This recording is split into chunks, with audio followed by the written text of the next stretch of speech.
Hello friends, જય માતાજી, જય શ્રી કૃષ્ણ। આજે આપણે બનાવશું મક્કેદી રોટી। મક્કેદી રોટી બનાવવા માટે આપણે લીધો છે અડધી વાટકી જેટલો ઘઉંનો લોટ, એને ચાળી લેવાનો છે।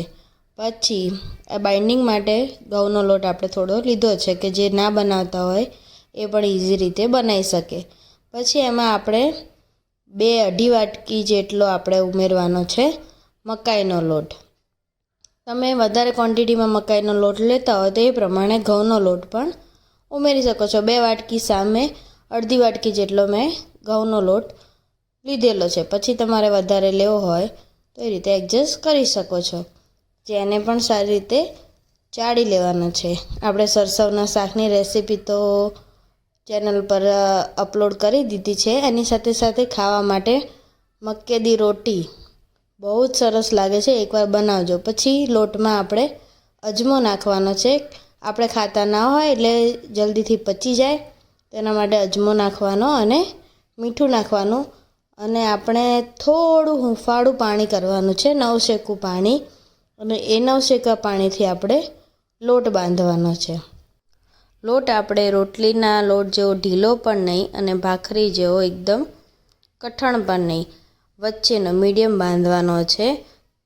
જરૂર પડે તે પ્રમાણે આપણે થોડું નવશેકું પાણી ઉમેરતા જઈ અને લોટ બાંધવાનો છે। તમે જોઈ શકો છો કે મેં આ રીતનો થોડો સેમી સોફ્ટ લોટ બાંધી લીધો છે।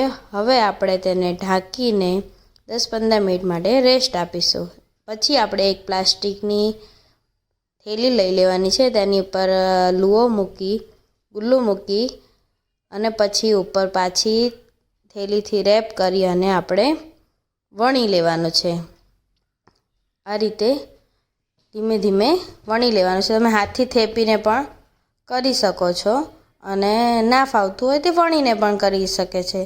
જેને જેમ ફાવે તેમ કરી શકે છે, આવી રીતે થેપીને પણ કરી શકાય।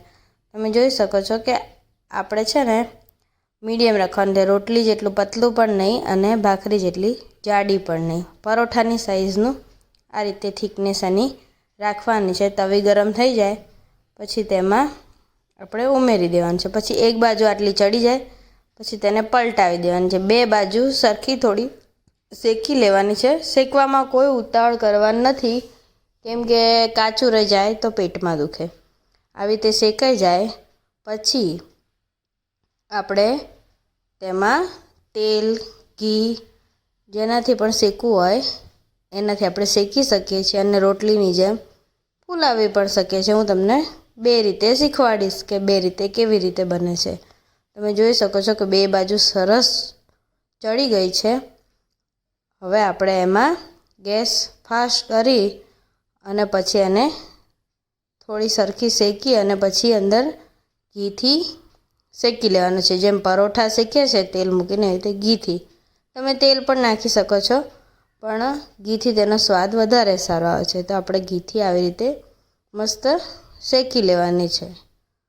એ શેકાઈ જાય પછી એમાં ઉપર ઘી લગાવવો હોય તો તમે લગાવી શકો, ના લગાવવો હોય તો કંઈ વાંધો નહીં। આ પરોઠાની જેમ આ રીતે શેકી લેવાનું છે, અને સરસવના શાક જોડે તો એટલી સરસ લાગે છે। આ શેકાય ત્યાં સુધી મારી આ રેસીપીને લાઈક કરી દેજો, તેમાં બીજું કંઈ જાણવું હોય તો કોમેન્ટ કરી દેજો, અને મારી ચેનલ પર નવા હોય તો તેને સબસ્ક્રાઈબ કરી લેજો। લાઈક કરવાનું ભૂલતા નહીં, અને આ રેસીપી કેવી લાગી તે મને કોમેન્ટમાં જરૂરથી જણાવજો। તમે જોઈ શકો છો મસ્ત ધીમે ધીમે એટલી સરસ શેકાઈ ગઈ છે। આવી રીતનો ગોલ્ડન બ્રાઉન જેવો કલર આવે ત્યાં સુધી આપણે તેને શેકવાની છે। સરસ શેકી લીધા પછી આપણે તેને ગરમા ગરમ સરસોદા શાક સાથે ખાવાનું છે।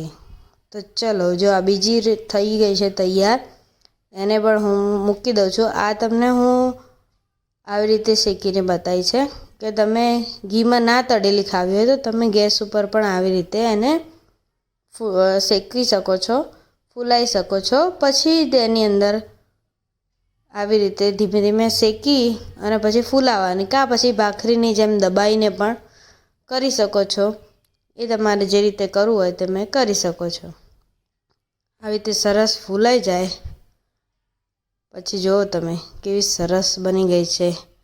પછી તેને આપણે ખાવા માટે યુઝ કરી લેવાનું. પછી તે થઈ જાય પછી આપણે તેની ઉપર મસ્ત ઘી લગાવી દેવાનું છે.